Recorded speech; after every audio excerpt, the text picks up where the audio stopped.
I am back after a beauty nap. Um, I figure I'd go ahead and do a quick video before I go back and take a power snooze and then go to work. Just how it is. But I want to talk about independent politics and how to make it work and to actually defeat the right at the same time. Because there's always the dilemma during every election cycle, every presidential election cycle, especially, but also every election cycle, even the midterms every 2 years. And it's a dilemma, and it's something that affects me because I've spent most of my political life engaged in independent politics. I started off as a Democrat, a very partisan Democrat. Then I became 100% independent, and but then I kind of went into this inside outside strategy. You can say in the year 2020 that I am an independent that caucus my ideology. I will caucus with certain Democrats or certain Greens or certain independents on the left. And depending on the circumstances, might even be able to do a libertarian vote once in a blue moon. But that that has to be in very strong conditional terms when I do with that. But anyway, I get the vote shaming every 4 years. You got to go and support the Democrats. If you don't support the Democrats this time, the Republicans take over. The country shift further to the right. Let's go and fight the right. And then after we defeat the right on election day, we can fix things. And I've heard that same song and dance over again. That it just kind of prompted me to be like, what a waste of time. Fuck it. I'm gonna go do what the hell I want to do and vote third party for president. And I have actually voted third party from 1996 to 2016 consistently. Um,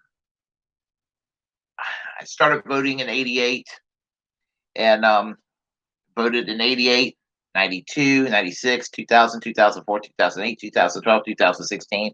I'm about to vote again in 2016 and 2020, I meant.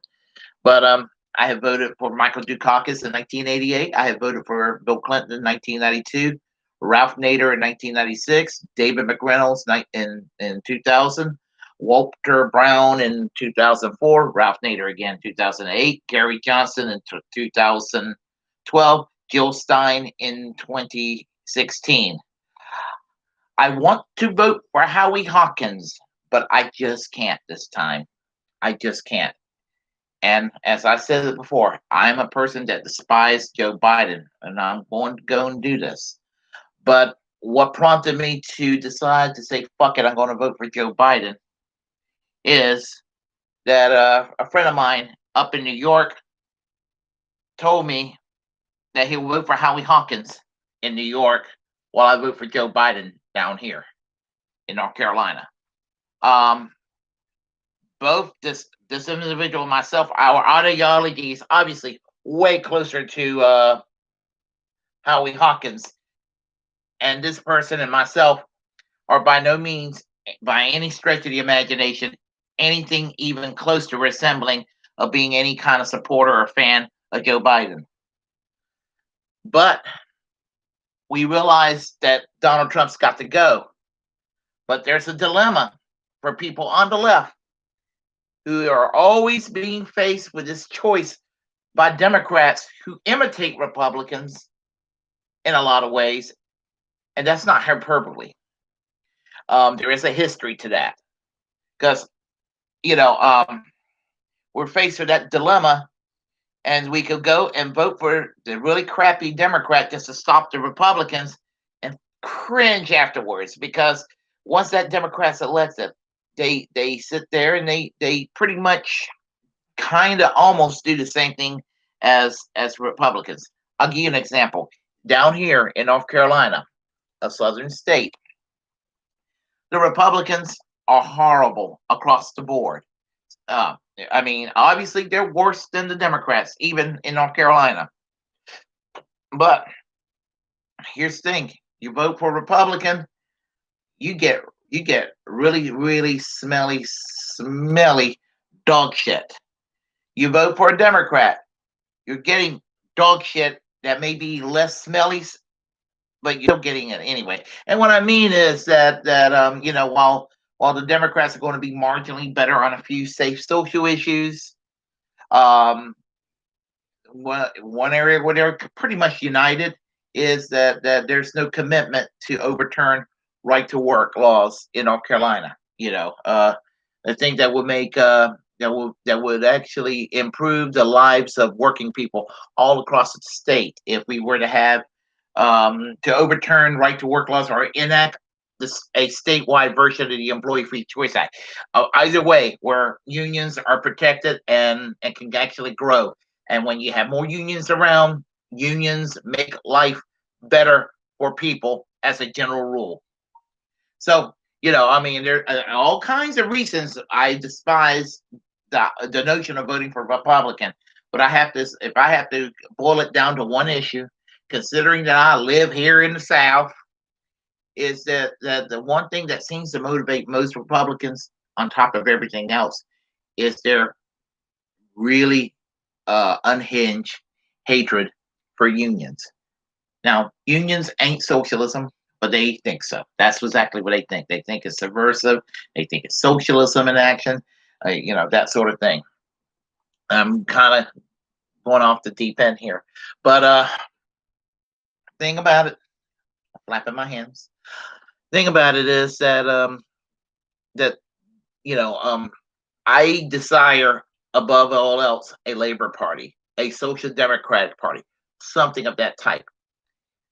The Green Party. The Green Party is a viable political party that comes closest to my ideology, that has a ghost of a chance of actually taking on the two party system from outside the two party system. Political party that's to the left of the Democrats that can actually become a power mover later on, a mover and a shaker later on. Um, they will end up being kind of like junior Democrats in a way. But I don't mean that in a bad way, but I mean that they will come in and there will be a meaningful choice for those that can't stomach the corporate Democrat who's almost as bad as the Republican. So I have voted third party, and um, while I do not take responsibility for Donald Trump winning in 2016 because North Carolina tilted toward Donald Trump, they were going to go and tilt toward Donald Trump anyway.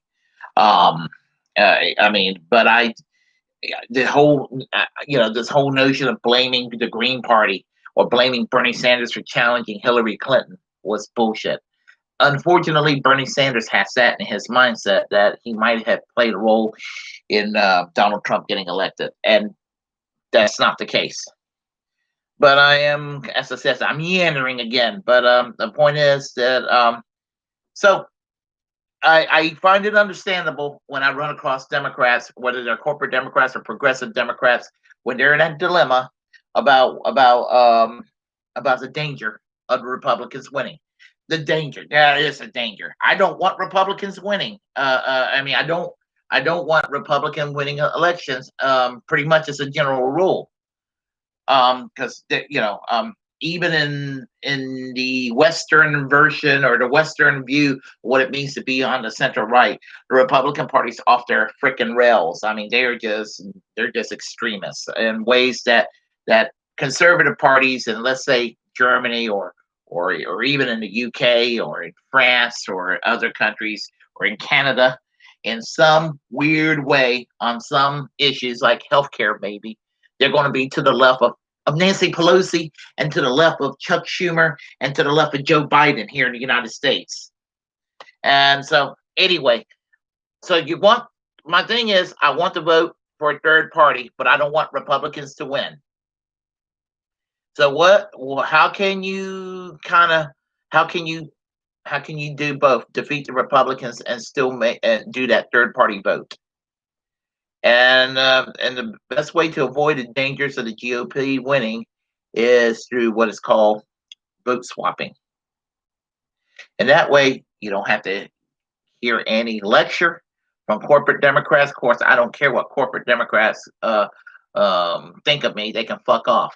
But I do care what the progressives think. I do care what legitimate leftist Democrats think. Um, the solution is vote swapping because in a swing state, um, if you vote for that really horrible Democrat, the chances of stopping that Republican from winning in the state would be made easier. But you make an agreement with somebody in a very safe blue state or a hopelessly red state where there's no chance in hell of a Democrat winning.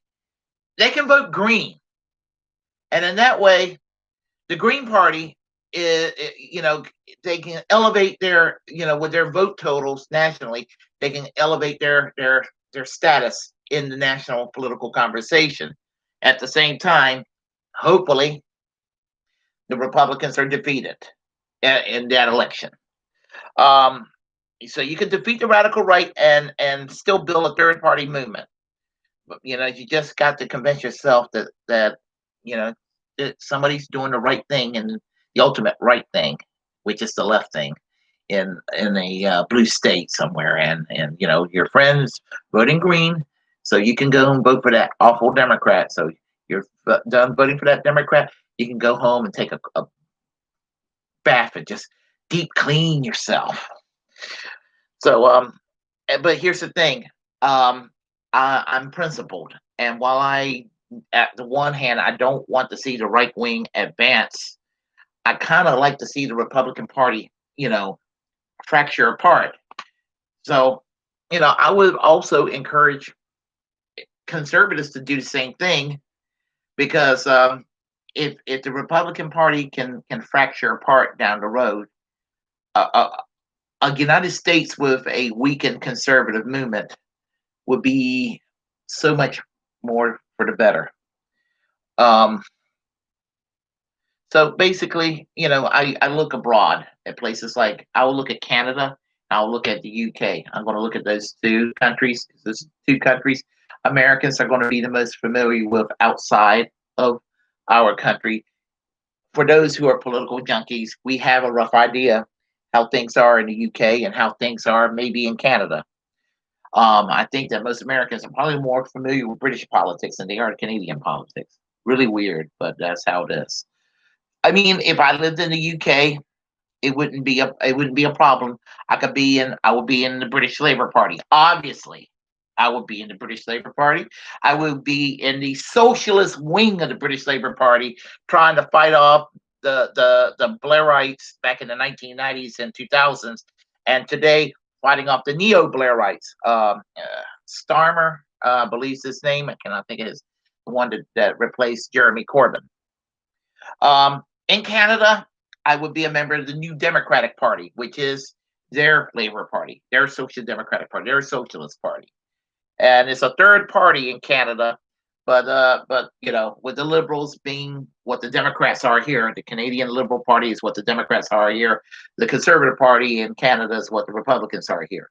And in Great Britain, even though it's a socialist party, you can more or less say that that's the counterpart of the Democrats, whereas the Conservatives are the counterparts of the Republicans. But in Britain, it's a little different because it's not it.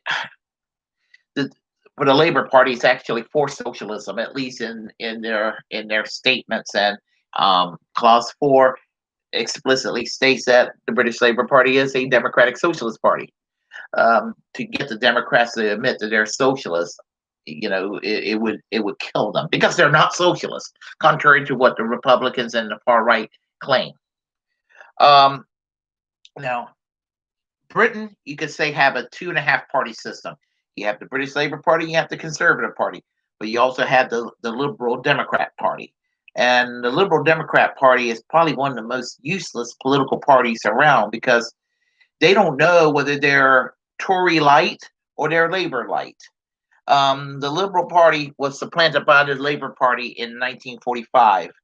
So that the Liberal Party was the center left party that was replaced by the British Labour Party as their center left party, and the how the Liberal Democrats came into being was that the conservative wing of the British Labour Party in the early '80s split off to form a shortly lived Social Democratic Party.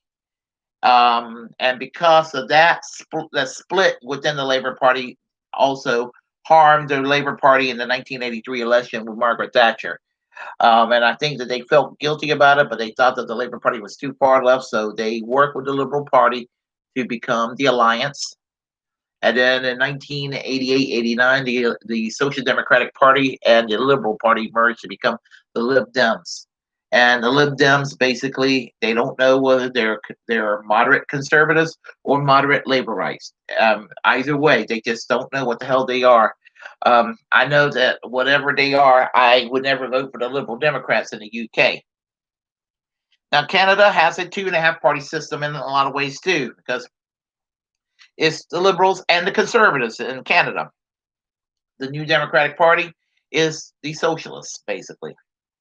It'd be easy. I'd be with the NDP. And the wonderful thing about being in the NDP is in Canada is I could be as sectarian, as ideologically pure and of an asshole as I want to be, and not want to cooperate with liberals and still be considered relevant in Canadian politics. Don't have to worry about mud being slung at all my side, because here in the United States, when the Republican slings mud at the Democrats, it slings mud at everybody throughout the entire Democratic Party, from near Republicans like Joe Biden and Kamala Harris, all the way to people like AOC and Rashida Tlaib and you know and the left wing of the Democratic Party. So there you have it. We need to build a third party in this country, and we got to do it, but got to do it in a way where the right wing is not winning. And that's what you got to worry about right there. That's the dilemma that goes on. Um, but I'm gonna tell you, the corporate Democrats, if they want to keep everything, if they want this, if they are comfortable with this two-party system, and they want people like me to be yellow dog Democrats again, you got to stop being diet Republicans at the end of the day, and you got to stop blaming the left when because this is the mindset of the corporate Democrats. Leftists, we don't we don't need you, and we don't like you, and we don't want you. But you better support us anyway. And if you don't support us and we lose, we're going to blame you anyway. That's their mindset. And I just want to tell them to fuck themselves when they do that shit. So but anyhow, and that's basically my little rant right now. And we do need to work on independent political action, but for the short term, we need to also defeat Donald Trump. It is imperative to do that in 2020. If you like what you heard for me ranting for almost the last 20 minutes, you can press like and comment. If you're triggered, you can also comment anyway. Share this content if you like. Subscribe. And as a First Amendment absolutist, it is my duty to tell each and every one of you, if you're passionate about something and you have a platform, please utilize it, because we're all muckrakers of our time. And as I said one more time, like, comment, yay or nay, share this information, subscribe. And until next time, peace, and Bernie Sanders for president in the year 2024. And no, I wasn't kidding when I said that.